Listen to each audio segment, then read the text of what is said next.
Thank you for tuning in to MacroView Television, and welcome to another edition of the Taiwan Outlook. I'm your host, Rick Guo.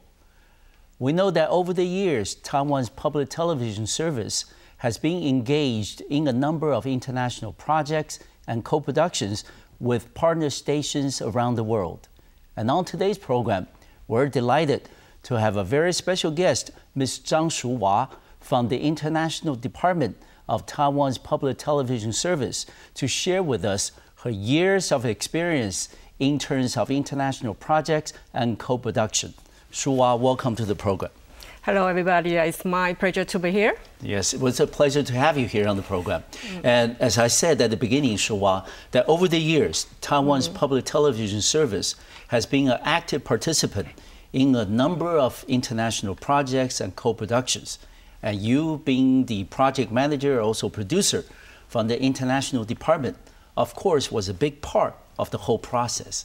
Can you first share with us why would public television service in Taiwan want to be engaged in an internationally produced project, whether it's film or documentary, and what were some of the reasons for us to do that? I think it's very natural that for public broadcaster like public television service in Taiwan should be very actively in various kinds of productions projects, and especially it's because in our mission, we have a mission to really promote cultural exchanges. And so I think we always seize any opportunity or occasions when people approach us, and also I think it's a great opportunity also to learn with our colleagues, around the world. Around the world, yes. And Shuhua, then can you share with us what are some of the international projects or co-produced films that you have been involved with? And with some of the directors, maybe we have heard of before. Some of them, can you share with us the experiences of working with some of the more internationally renowned names like directors or film producers that you have been involved with over the years? When the PTS engage in any kinds of international co-production, we always make sure that the subject matter is Taiwan related. Okay. And so sometimes it's individual independent filmmakers that come with their projects. They have already some financial supports, but they come to film in Taiwan. So very naturally, public television service become their partners here, local partners. And sometimes it depends how much we involve in the projects. According to our involvement, we will acquire different kinds of rights. Sometimes we obtain the local broadcasting rights here in Taiwan, and sometimes we, have major participation in the project, and we will have the, whole rights, distributions, broadcasting worldwide. Okay, and can you share with the audience that for the years that you've been involved with the international productions, that why would if PTS want to do things that's Taiwan related? Why would us want to get involved in international partner in the production of the project? Because our partners, foreign partners, always bring along with their know-how, technique, insights, and there are different kinds of inspirations. But do you think, as foreign, producers or director, can they really capture the essence of Taiwan, whether it's culturally, socially, religiously? Do you think that's been a problem of concern?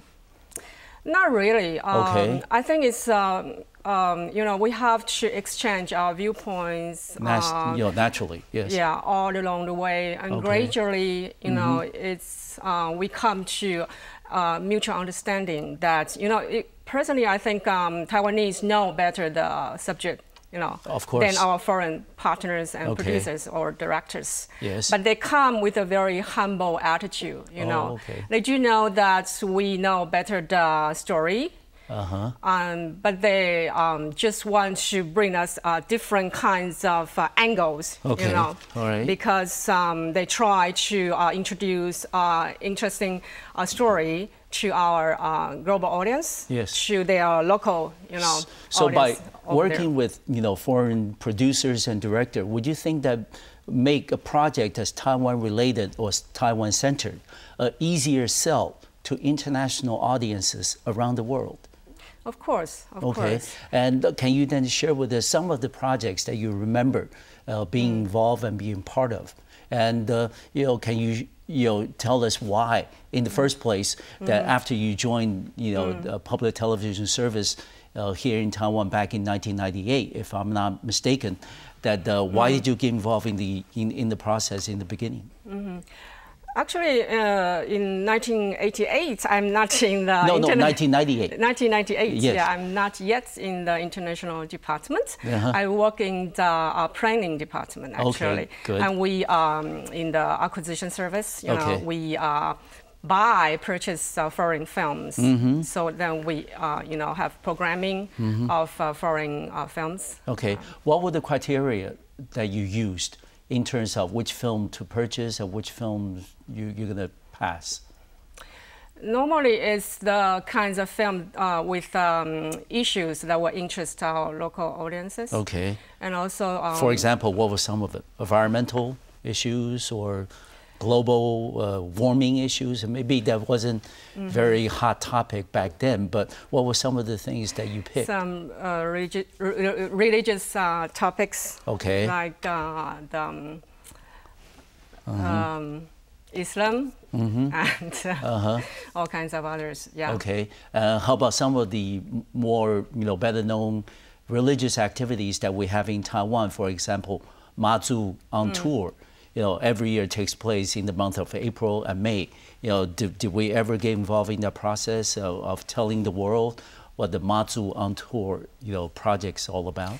That will be different, Okay. That won't be in the acquisition service. Okay, but it's more for. But after you joined the international department, what these? Yes, we do have a project called Tiger Women Grow Wings. Okay. By Monica Troit. Okay. A German female filmmaker. Okay. He came to make that films with characters of 4 generations Taiwanese women. Okay.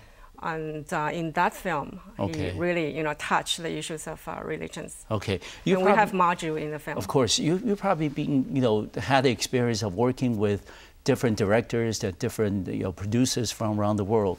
Maybe some of them were Americans, some of them were British, some of them were French or Europeans and things. And did you notice the differences in interpretation of the material that's being pursued? Or what were some of the more noticeable differences that you see? For example, how the Americans look at Taiwanese lifestyle or how the Europeans look at the same issue in a different angle. Did you ever notice that? We mainly work with European directors. filmmakers. Okay, good. Like Mr. Nick Upton. Okay. Is from UK. Of course. And also Monica Troit is from Germany. Okay. Germany. Okay. And also we worked with Alain Joubert, who is French. I would say that basically it all depends on if it's what kinds of issue they are working on. Okay. If it's an environmental issue or a wildlife issue. Okay.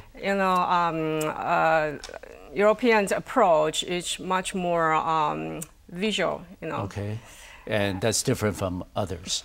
Yes. No, others are visual, oriented too, but the ways of telling stories is different. Okay, and interesting that you mentioned Nick Upton, because he's a very well-known British director, and then he's also the director of the film called Monkey, War and Peace. And then we have a quote here from Mr. Upton, and who says that according to him, he has made some changes to make the original film, quote unquote, designed more for international audiences. And here are some of his thoughts, and let's take a look. I thought the original Monkey film, which was designed for a Taiwanese audience, had too many long interviews, some of them quite political in nature, and I didn't think these would work internationally. Also, not all the people looked charismatic or were doing much visually. I felt the film would be improved by removing the weaker interviewees altogether and by shortening even the better ones, in some cases, using a personal angle. Ke Xinyuan himself appeared in the original film, and I thought his presence added a good personal touch. Personal views rather than a voice of God narration is becoming very popular in many TV markets currently, and I persuaded Ke to do some more pieces to camera, intercut with lots of attractive monkey shots, and I worked closely with him to be sure the story came strongly from his point of view. The film won the Best Point of View award at a major wildlife film festival in the States recently, so for those judges at least, that approach seems to have worked. Shuwa, after listening to these comments by Mr. Nick Upton, can you share with us the background of this internationally produced project, or is it two projects altogether from the comments that we've seen just now? Actually, we have a documentary about monkey in War and Taiwan. Peace, yes. Okay. That was the name of the project, right? Monkey War and but Peace. it's a reversion of another existing documentary by Ke Jingyuan, the filmmakers in-house. Which is called? Monkey. Oh, just called Monkey. No, 猕猴列传, Legends of Monkey. Okay. Yes, Makai. Okay, all right. So we have an idea that it's a very good story because director Ke Jingyuan followed the story over more than 10 years. Okay. And then we think that for such huge numbers of footages, it's the idea to make a reversion. Okay. So we invited Nick Upton to come over. Okay. And he looked at all the footages. Okay. And I think he spent about 10 days to do reshooting, to do more filming a little bit. Right. And also we do re-scripts. All right. To have a new script. So that's what he said in the clips. Okay, like in the first part. Yes, okay. yes. And the later segments that we just seen, it's on another project, which is on the Spirits of Orchid Island. Yes. Hold the thoughts on that because we're going to take a short break on our program. We'll be right back to Taiwan Outlook and we will continue our conversation with Ms. Zhang Shuwa and talk about the internationally co-produced projects here in Taiwan's public television service.